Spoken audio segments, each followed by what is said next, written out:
Jadi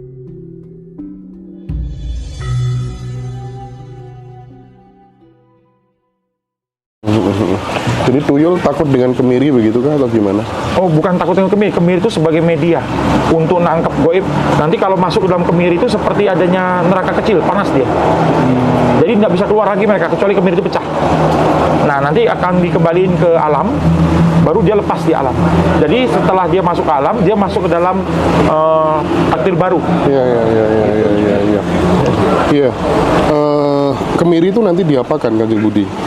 Kemiri itu nanti akan saya menggunakan media itu nariknya. Jadi karena kita kan di restoran, kalau kita lakukan sistem ruqyah pasti kan ada muntahan dan lain-lain. Jadi kita pakai teknologi Jawa aja dengan mengasukkan langsung pembersihan kotoran tuh baik energi negatif maupun goib ke dalam kemiri. Seperti itu. Jadi lebih simpel. Oke. Bagaimana kita bisa mendeteksi yang jelas kan teman-teman yang datang gitu kan, apakah kemudian ini auranya bagus apa enggak gitu. Kan tidak mungkin semuanya buruk semuanya kan. Ya, itu gimana betul. tuh? Nah, makanya nanti saya kan minta sesi di awal itu, karena memang ini kan kita, karena sahabat ini semua kita di Ngaji Rasul kan sama-sama, jadi saya bikin yang terbaik, satu persatu kita handle dengan waktu yang cepat, jadi biar apa yang tersembunyi, jadi kesempatan nih bagi teman-teman yang nggak sempat pembersihan, yang bermasalah dalam hidup, datang ke acara ini, nanti kita lakukan pembersihan dengan cepat di sana, untuk masuk ke pelajaran berikutnya lebih gampang tangkap dengan energi positif yang keluar.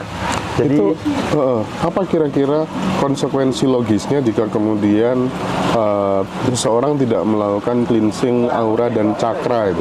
Kira-kira apa dampaknya? Jadi gini, dalam tubuh manusia itu ada dua energi, positif dan negatif. Tinggal yang mana yang lebih besar, itu mempengaruhi. Misalnya, energi positif, dia akan menarik positif. Seperti magnet menarik positif.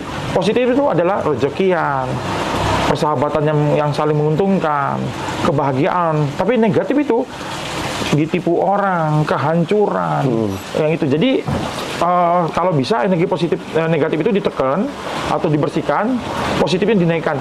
Jadi manusia kalau positif itu luar biasa. Jadi positif itu adalah cikal bakal untuk masuknya rezeki besar, suksesnya dalam karir, suksesnya dalam rumah tangga dan lain-lain. Jadi kalau misalnya pengen aura bagus itu sebenarnya nggak ada kaitannya sama skincare ya? Ada skincare kan untuk mutin kulitnya dan lain-lain. Tetap kalau mau aura dibersihkan, nanti kita bersihkan auranya bagus. Habis itu pakai skincare lagi kan lebih kinclong. Oke. Nah, pembersihan ini kita ngomong bukan skincare tapi soul care berarti ya? Iya. Soul care. Nah, perilaku yang seperti apa yang bisa menyebabkan aura seseorang itu menjadi lebih baik? Yang itu bisa dilakukan secara mandiri, ada nggak triggernya sebenarnya? Kita pisahin dulu ya, energi negatif sama aura. Aura itu beda. Aura itu energi yang memancar keluar tubuh manusia dipengaruhi oleh adanya rasa-perasaan, gembira, bahagia, sukacita ya. Tapi kalau energi negatif itu beda lagi dia. Energi negatif dipengaruhi oleh dua, internal dan eksternal. Seperti itu. Internal yang apa, eksternal yang apa? Nah, jadi gini, kalau internal tuh dengan keadaan dia, kelakuan dia, pola pikir dia, pola pandang dia menimbulkan pikiran yang tidak baik. Nah, itu internal. Sifat tertentu yang tidak baik, attitude yang tidak baik itu menimbulkan energi negatif itu berkembang. Eksternal itu gangguan dari pengaruh energi negatif yang dari alam, pengaruh energi negatif dari makhluk, itu jimatan dan lain-lain itu mempengaruhi. Jadi pakai jimat justru berakibat negatif terhadap kehidupan seseorang, gitu kan?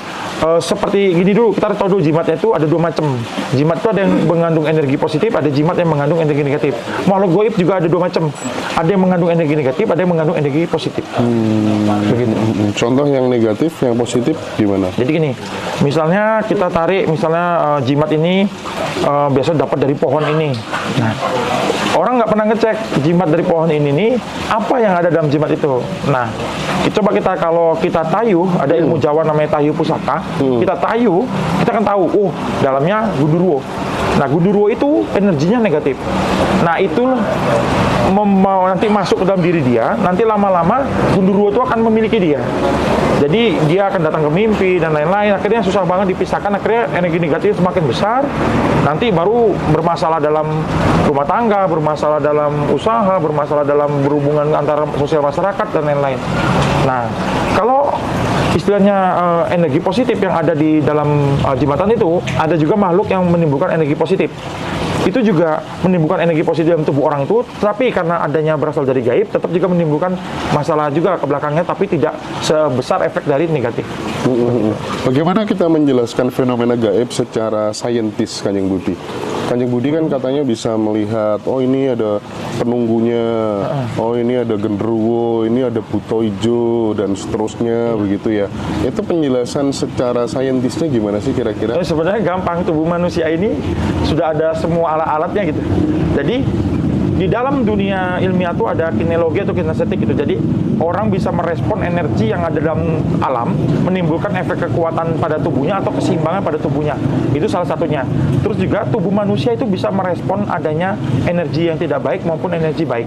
Misalnya saya duduk misalnya di dekat ada satu orang, energi tidak baik. Itu saya nggak nyaman. Kok nggak enak gitu. Nah, itu otomatis tubuh manusia. Nah, itulah yang tanda awal manusia itu bahwa energi dia itu beda dengan orang itu. Jadi seperti itu, misalnya kita ketemu orang, tiba-tiba orang itu kita kok langsungnya kok nggak enak ngomong sama orang ini, mau berkelahi aja tiap ngomong apa. Itu juga begitu. Jadi bertolak belakang energinya. Itu secara ilmiah yang dirasakan tubuh manusia. Karena tubuh manusia ini udah banyak sekali alat-alat untuk seperti itu. Oke. Nah, kita bicara soal fenomena oknum-oknum dukun yang ada di Nusantara gitu ya. Tidak sedikit dari mereka yang memanfaatkan karena mereka dilegitimasi sebagai seseorang yang katanya bisa melihat dan merasakan eksistensi makhluk gaib, tetapi mereka sedikit-sedikit bilang, aku dapat dawuh dari leluhur, aku dapat bisikan dari gaib, tapi kemudian orientasinya adalah memberikan pesan kepada klien yang itu menguntungkan si dukun itu gitu. Itu tuh ada nggak Kanjeng Budi merasakan kegelisahan seperti itu, melihat banyak orang-orang diperlakukan hanya untuk memenuhi kepentingan pribadinya, itu gimana Kanjeng Budi?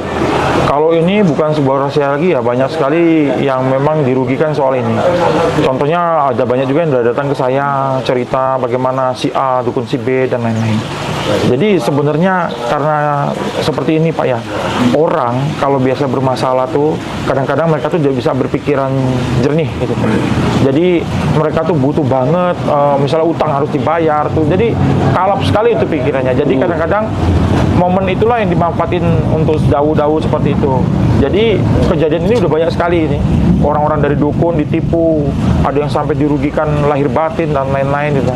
Jadi sebenarnya dawu dari goib itu tidak semuanya benar gitu. Jadi resikonya tuh terlalu besar.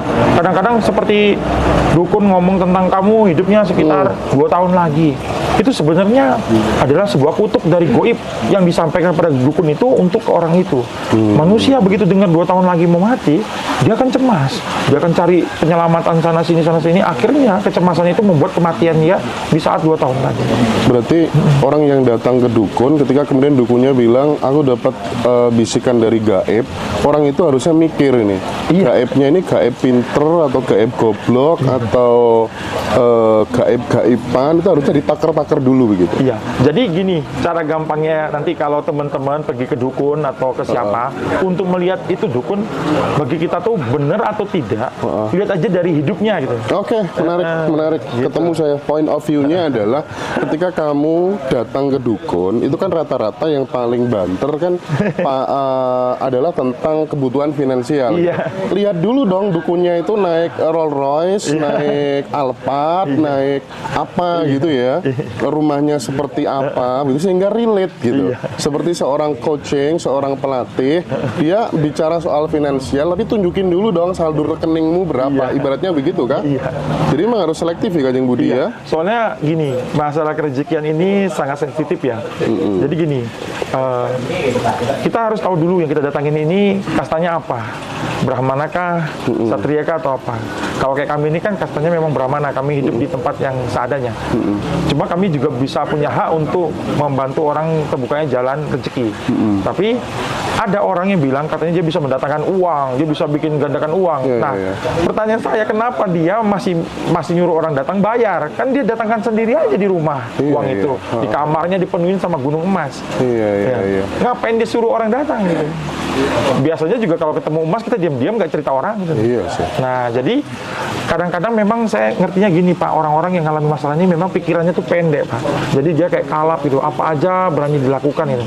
Jadi banyak kejadian yang saya datang tuh ya bikin sedih gitu. Nah, kok gitu sampai begitunya gitu. Nah, orang tuh kalap sampai mau lakuin apa aja gitu.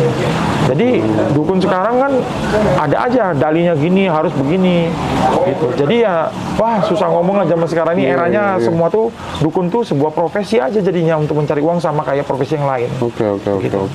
Nah, menjadi Brahmana itu rata-rata kalau teman-temannya Kanjeng Budi juga gitu ya, itu karena memang kepepet, karena kondisi gitu ya, atau memang karena pilihan hidup gitu.